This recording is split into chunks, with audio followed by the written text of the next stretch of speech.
Milton Keynes is known for the first multiplex cinema in the UK in 1985, but it was also the site of one of my first jobs out of university.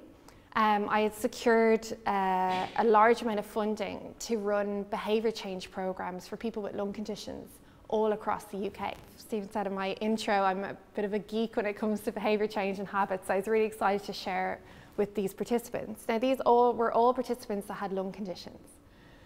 And what I was trying to support them to change their behaviours in was to exercise more.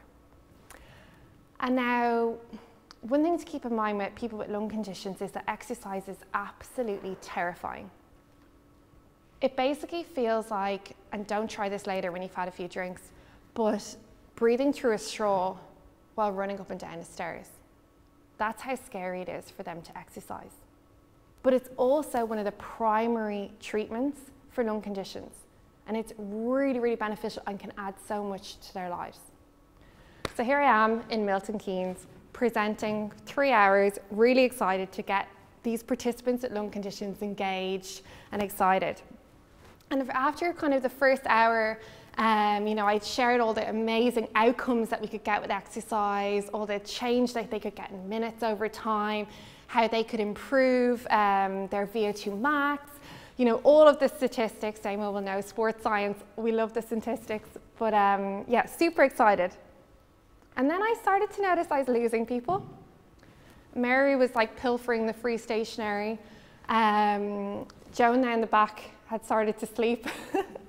And there was a guy, Ron, who actually just had come in and he had sat just in the doorway, actually right by the door, still had his coat on, still had his plastic Tesco's bag there with his packet of biscuits in it, untouched. And I looked at him and I saw he was about to ask a question. I thought, oh, great, interested. He's going to ask a question. This is brilliant. Okay, people are loving this. And he goes, sorry. And he's a bit breathless. And he says, listen, love, I know you're here to get us excited about exercise. I know you're here to tell us all the benefits it can bring us. But don't you think I've had it in the neck from my wife, from my doctor, from my physios? My daughter says it to me every day. You've got to exercise, you've got to get fit. And he's like, if you're going to bang on about this for the next 2 hours, I might as well be at home watching the footy on TV. That would be more beneficial for me. He starts to get up to leave. And then Mary, who's been pilfering the stationery, takes some more of the stationery and she starts to get up to leave. And I think to myself, oh my God, okay, come on, Dr. Habits, like this is not what you came here to do. You came here to empower people, you came here to inspire people, and you're doing the exact opposite. So I summoned all my courage and I said, wait, in what I thought was an authoritative tone, but came out more like, wait. And I said, okay, listen, we've talked about how terrifying it is. And I don't even know what it's like to walk a day in your shoes. I can't even imagine what it can be like. But if you could just spare me 5 minutes, if we could talk about what it gives you back. What exercise can contribute to your life. And they stopped. And there was a very long silence. It was probably only a couple of seconds, but for me, I was like, please, someone say something, save me.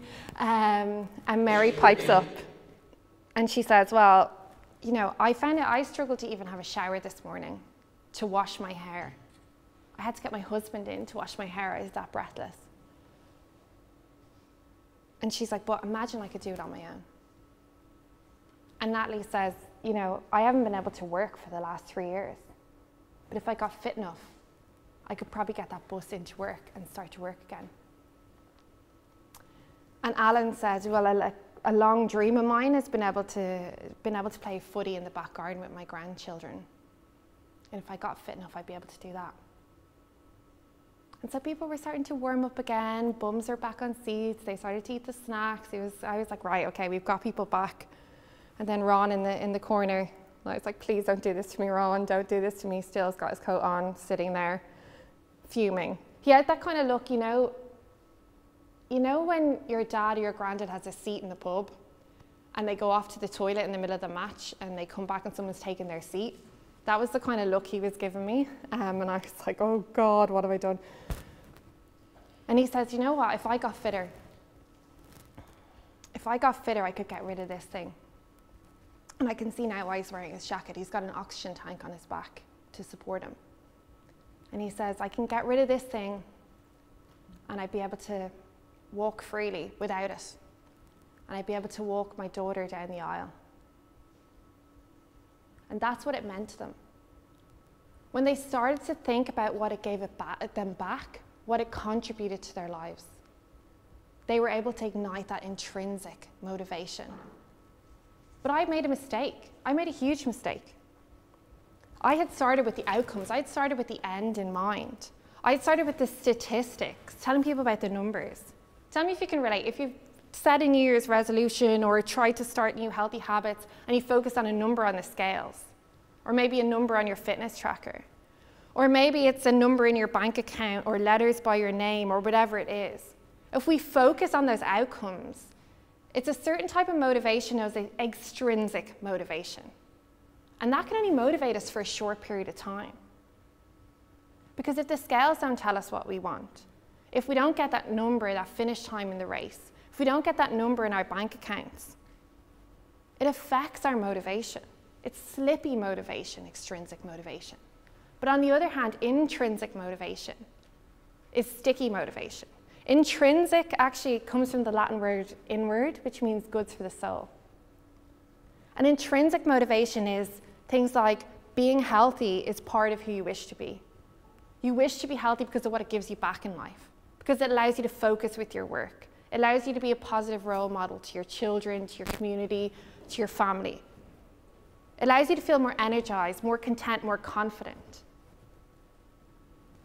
It gives you something back. And if you can focus on that, that's what makes habits last. And so I'd like you to think about that same question that I asked those participants in Milton Keynes. When you think about any healthy habit or a new habit that you wish to form in your life, the first question has to be, what does it give me back? The Milton Keynes participants went on to get incredible long-term outcomes. This is one of the most successful exercise engagement programs. And they went on to make loads of friends, but everything was more important than those outcomes. It's more important than the numbers, even though they look great for the research papers. What mattered was what it gave people back in their lives. And that's what intrinsic motivation is all about, what it gives you back in your life. Mary was able to go back to her knitting group. Natalie was able to go back to work. Alan was able to play football with his grandkids in the back garden. And Roy, that's not his daughter, but that's his wife. But Roy was able to walk his daughter down the aisle. I think it's really important to keep in mind intrinsic motivation. And intrinsic motivation, another word for it is your why. And when you can find your why, when you can find what it gives you back, you can find your way.